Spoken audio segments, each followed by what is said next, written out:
Welcome to the Tech Egg. Don't get scrambled. Enjoy the video. In this video, I will explain how to play GitHub Games. GitHub is a fantastic platform not just for code, but also for a vast collection of open-source games.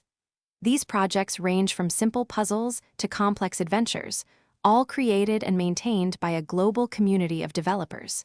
You can easily find games that run directly in your web browser or download others to play on your computer. It's a unique way to discover new games and even learn about game development.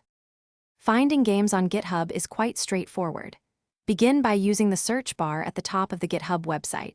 Try keywords like game, puzzle, or specific game genres. Once you find a repository, always check its README file. This document often contains direct links to playable versions, especially for browser-based games hosted on GitHub pages. Many projects offer a Play It Now option, making access incredibly simple. To play games locally, you will typically clone the repository to your computer.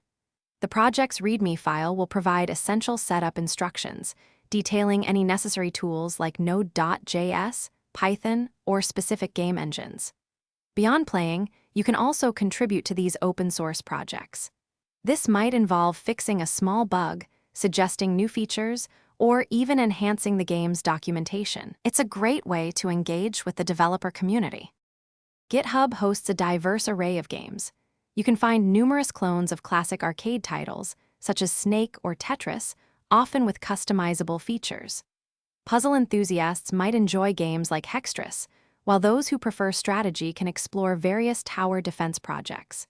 The platform also features unique experiences, including role-playing games, educational tools, and even interactive learning activities for Git itself. There are hundreds of games to discover and enjoy. Thanks for watching. Consider subscribing if I helped unscramble your problems.